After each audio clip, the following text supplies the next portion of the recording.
Hello friends, good afternoon. कैसे हो? I hope कि आप लोग अच्छे ही होंगे। सो फ्रेंड्स, आज की इस वीडियो में आप लोग से मैं हिंदी लैंग्वेज का टेस्ट लूँगा, special UP BEd entrance exam 2021 के लिए। फ्रेंड्स, इस टेस्ट में जो टोटल आपके क्वेश्चंस होंगे वो होंगे 25। अगर आप लोग 25 में से 15 प्लस क्वेश्चंस करेक्ट करते हैं तो आपकी हिंदी लैंग्वेज की तैयारी अच्छी है। तो चलिए इस टेस्ट को स्टार्ट करते हैं। लास्ट में अपना स्कोर और नाम कमेंट बॉक्स में ज़रूर बताइएगा। अगर आपको और भी टेस्ट की वीडियोस देखनी है तो आप लोग प्ले लिस्ट में जाके देख सकते हैं। चलिए, सबसे पहला क्वेश्चन आपकी स्क्रीन पे है। निम्नलिखित वाक्यों में से शुद्ध वाक्य पहचानिए। 4 वाक्य इसमें दिए गए हैं, तो शुद्ध वाक्य आपको पहचानना है कौन सा है। आसमान से घने बादल छाए हुए हैं, आसमान को घने बादल छाए हुए हैं, आसमान पर घने बादल छाए हुए हैं, आसमान में घने बादल छाए हुए हैं। इसमें से शुद्ध वाक्य आपको पहचानना है कौन सा है।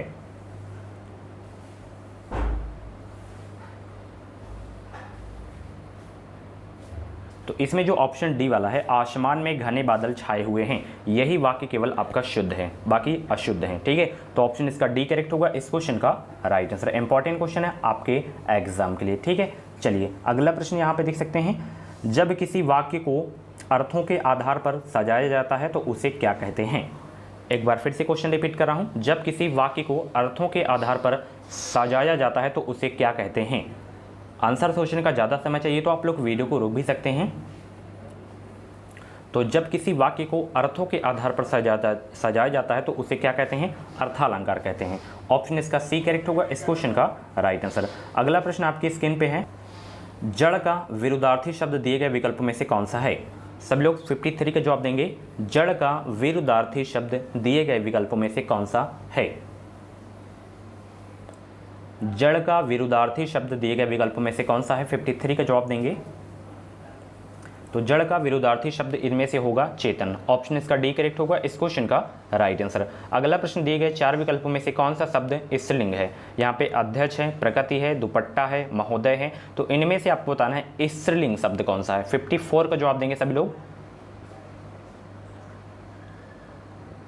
तो दुपट्टा तो आपका पुल्लिंग शब्द है, महोदय भी पुल्लिंग शब्द है, अध्यक्ष भी आपका, प्रकृति इसमें जो है आपका स्त्रीलिंग शब्द है। तो ऑप्शन इसका बी करेक्ट होगा इस क्वेश्चन का राइट आंसर। निम्नलिखित वाक्यों में से शुद्ध वाक्य पहचानिए। जैसे पहला क्वेश्चन था उसी तरह इसमें भी आपको बताना है शुद्ध वाक्य कौन सा है। 55 का जवाब देंगे सभी लोग। क्या होगा। यह लड़की ने कोई काम ठीक से नहीं किया, श्री राम और रावण के बीच घोर युद्ध हुआ, रविवार को हम चर्च को जाते हैं, दुर्जन लोगों को सुधारना कठिन है। यहाँ तो आपको देख के ही पता चल गया कि ये अशुद्ध वाक्य है। यह लड़की ने कोई काम ठीक से नहीं किया। सभी वाक्यों को पढ़िए, फिर आप लोग बताइए कौन सा इसमें शुद्ध वाक्य है।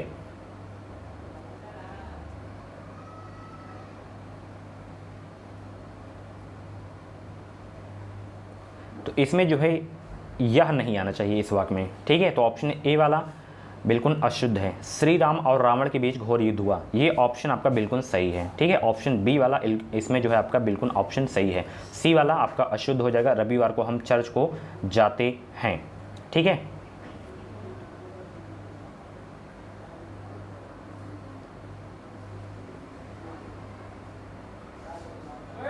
अगला प्रश्न आप देख सकते हैं। फांस किसकी रचना है। फांस किसकी रचना है, सब लोग जवाब देंगे। 56 का जवाब देंगे। फांस किसकी रचना है, संजीव की रचना है। ऑप्शन इसका ए करेक्ट होगा इस क्वेश्चन का राइट आंसर। अगला प्रश्न जो कि बहुत ही इंपॉर्टेंट क्वेश्चन है और सिंपल सा क्वेश्चन है कि बिंदु का बहुवचन क्या होगा। लगभग 3 बार ये क्वेश्चन मैं बताया हूँ आप लोगों को, बिंदु का बहुवचन क्या होगा। तो इस क्वेश्चन का राइट आंसर जो भी आप लोग कमेंट बॉक्स में बताइएगा। अगर आपके कमेंट को मैं लाइक कर दे तो आपका आंसर बिल्कुल सही है। ठीक है, चलिए निर्मल का विलोम शब्द दिए गए विकल्पों में से कौन सा है। निर्मल का विलोम शब्द दिए गए विकल्पों में से कौन सा है, सभी लोग जवाब देंगे। 58 का।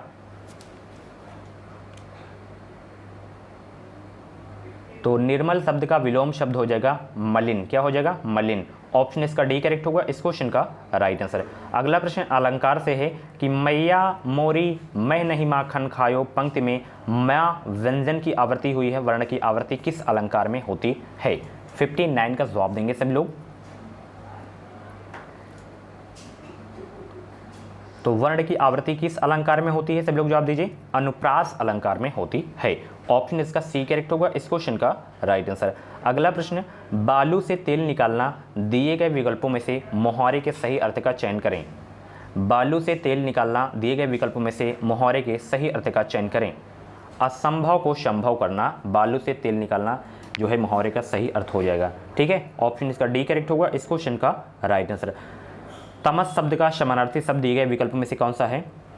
तमस शब्द का समानार्थी शब्द दिए गए विकल्प में से कौन सा है? 61 का जवाब देने का प्रयास करेंगे सभी लोग। तमस शब्द का समानार्थी शब्द दिए गए विकल्प में से कौन सा है? अंधकार है। ठीक है, ऑप्शन इसका बी करेक्ट होगा इस क्वेश्चन का राइट आंसर। दिए गए विकल्पों में से द्राविड़ परिवार की भाषा कौन सी है? दिए गए विकल्पों में से द्राविड़ परिवार की भाषा कौन सी है? 62 का जवाब देंगे सभी लोग। तो इसमें देखिए द्राविड़ परिवार की भाषा है कन्नड़। ठीक है, ऑप्शन इसका डी करेक्ट होगा इस क्वेश्चन का राइट आंसर।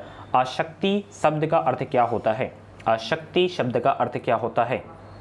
तो अशक्ति शब्द का जो अर्थ होता है माय डियर फ्रेंड्स वो होता है अनुराग। क्या होता है? अनुराग होता है। ठीक है, चलिए। लोग बड़ी बड़ी गाड़ियां लेकर आ रहे थे, वाक्य का काल पहचानिए। कौन सा काल है इसमें? अपूर्ण वर्तमान काल या सामान्य भूतकाल या अपूर्ण भूतकाल या सामान्य भविष्य काल? कौन सा काल होगा? 64 का जवाब देंगे सभी लोग। लोग बड़ी बड़ी गाड़ियां लेकर आ रहे थे, वाक्य का काल पहचानिए। तो इसमें जो आपका काल है वो है अपूर्ण भूतकाल। ठीक है, ऑप्शन इसका सी करेक्ट होगा इस क्वेश्चन का राइट आंसर। फ्रेंड्स मैं आपको बता दूं, अगर आपको 2021 में यूपी से बीएड करना है बेहतरीन अंकों के साथ, अगर आपको बीएड में एंट्रेंस एग्जाम निकालना है, एडमिशन लेना है, तो आप लोग इस चैनल से जुड़े रहें। चैनल को सब्सक्राइब करके बगल में बेल आइकन को ऑल पे प्रेस कर लीजिएगा। एग्जाम बाद का प्रोसेस क्या होता है, काउंसलिंग कैसे होती है, डॉक्यूमेंट्स कौन कौन से लगते हैं, एडमिशन कैसे होता है, सारी जानकारी मैं आपको इस चैनल के माध्यम से देता रहूँगा। अगला प्रश्न, मोहिनी तेज दौड़ती है, इस वाक्य में तेज क्या है? रीतिवाचक क्रिया विशेषण या स्थानवाचक क्रिया विशेषण या परिणामवाचक क्रिया विशेषण या कालवाचक क्रिया विशेषण? क्या है तेज, ये आपको बताना है। 65 का जवाब दीजिए सभी लोग।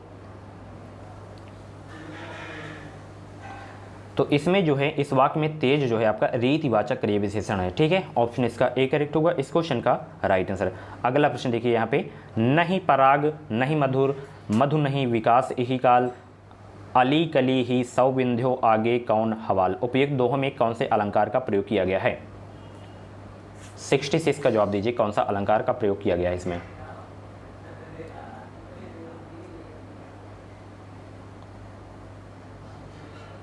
तो इसमें देखिए अन्योक्ति अलंकार का प्रयोग किया गया है। ठीक है, चलिए आगे देखते हैं। पानी गए न उबरे मोती मानुष शून, क्या है?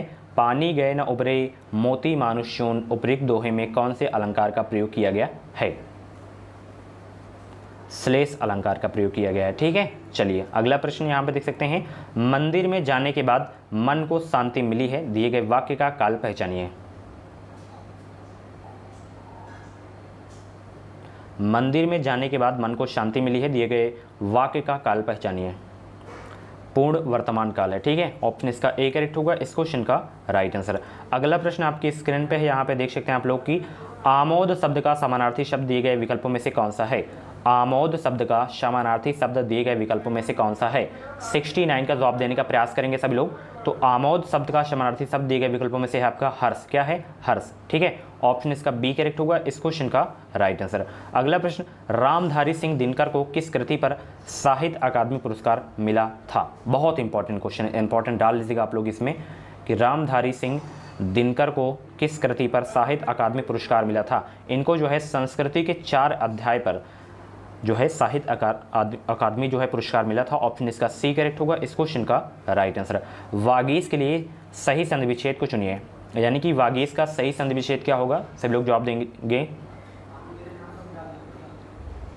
तो इसका जवाब आपको कमेंट बॉक्स में देना है। ठीक है, वाच्य कितने प्रकार के होते हैं? सब लोग जवाब दीजिए, वाच्य कितने प्रकार के होते हैं? तो वाच्य होते हैं 3 प्रकार के। ठीक है, ऑप्शन इसका ए करेक्ट होगा इस क्वेश्चन का राइट आंसर। सम उपसर्ग से बना शब्द निम्न में से कौन सा है? शम उपसर्ग से बना शब्द निम्न में से कौन सा है? तो वो है आपका सम्मति। क्या है? सम्मति सम उपसर्ग से बना है। ऑप्शन इसका बी करेक्ट होगा इस क्वेश्चन का राइट आंसर। अगला प्रश्न, धाक जमाना मुहावरे का अर्थ निम्न विकल्पों में से कौन सा है? धाक जमाना मुहावरे का अर्थ निम्न विकल्प में से कौन सा है? तो वो है रोब जमाना। ठीक है, धाक जमाना मुहावरे का अर्थ क्या हो जाएगा? रोब जमाना। ऑप्शन इसका ए करेक्ट होगा इस क्वेश्चन का राइट आंसर। लता उगती है, यह वाक्य बहुवचन में कैसे होगा? लता उगती है, यह वाक्य बहुवचन में कैसे होगा? लता लती उगते हैं या लते उगते हैं या लताएं उगती हैं, लते उगती हैं, कौन सा होगा बहुवचन में? लता उगती हैं का लताएं उगती हैं। ठीक है, तो ऑप्शन इसका सी करेक्ट होगा इस क्वेश्चन का राइट आंसर। सो फ्रेंड्स, ये थे हिंदी लैंग्वेज के टॉप 25 क्वेश्चंस। इन 25 क्वेश्चंस में से आपके जितने भी क्वेश्चंस करेक्ट हुए हो तो आप लोग अपना नाम स्कोर कमेंट बॉक्स में ज़रूर बताइएगा। अगर आपको और भी टेस्ट की वीडियोस देखनी है तो आप लोग प्ले लिस्ट में जाके देख सकते हैं। प्ले लिस्ट में आपको हिंदी, जीके, कला वर्ग, जनरल साइंस की प्रैक्टिस सेट की वीडियोस आपको मिल जाएंगी एंड बीएड एंट्रेंस एग्ज़ाम का प्रीवियस पेपर्स भी आपको मिल जाएगा, कम से कम 10 ईयर का। ठीक है, पीडीएफ वगैरह चाहिए तो आप लोग जो है टेलीग्राम ग्रुप से ज्वाइन हो सकते हैं। टेलीग्राम ग्रुप का नाम है एजुकेशन विद साहिल। वीडियो को डिस्क्रिप्शन बॉक्स में टेलीग्राम ग्रुप का लिंक दे दिया हो तो आप लोग जाके ज्वाइन हो सकते हैं। Thank you.